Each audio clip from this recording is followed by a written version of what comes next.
Israel ने Gaza पट्टी में हमास के खिलाफ अपने आर्मी ऑपरेशन को और तेज कर दिया है और इसकी जमीनी कार्रवाई राफा के शबूरा कैंप तक फैल गई है।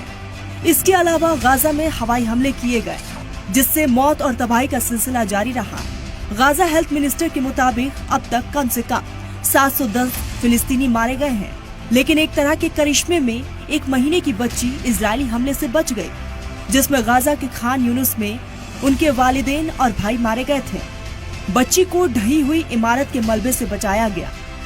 गाजा में फौजी कार्रवाई ऐसे वक्त में हुई है जब इजराइल के लोग वजीर आजम बेंजामिन नेतन्याहू के खिलाफ एहतजाजी मुजाहरा करने के लिए सड़कों पर उतर आए हैं। मुजाहिरीन नेतन्याहू के घर के बाहर जमा हुए और फिर सेंट्रल यरूशलेम में उनके दफ्तर तक मार्च किया। मुजाहिरीन ने नेतन्याहू से बंधक समझौते और गाजा में जंगबंदी पर मुत्तफिक होने की अपील की। इजराइल के सदर इसहाक हेजोर्ग ने भी नेतन्याहू की कार्रवाई के खिलाफ फिक्र जाहिर की है।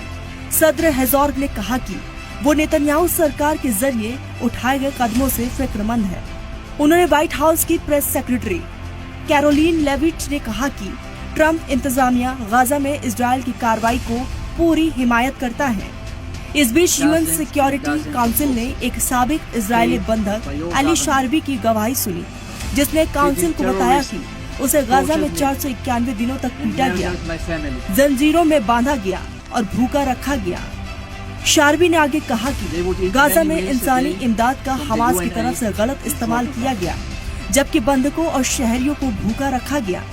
इससे पहले यरूशलेम और सेंट्रल इजराइल में कई जगहों पर हवाई हमले के सायरन बजाए गए थे। आईडीएफ ने कहा कि उन्होंने यमन से लॉन्च की गई 2 मिसाइलों को रोक लिया था।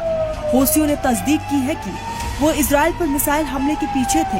हौसी तर्जुमान याहिया सारी ने कहा कि उन्होंने जाफा में एक आर्मी पैलेस को हाइपरसोनिक बैलिस्टिक मिसाइल से निशाना बनाया। इससे पहले गाजा से सेंट्रल इजराइल की तरफ 3 रॉकेट दागे गए थे। हमास की मुसल्ला ब्रांच अल कसाम ब्रिगेड ने तेल अवीव पर रॉकेट हमला करने का दावा किया है। सवाल यह है कि आखिर ये जंग कब तक जारी रहेगी।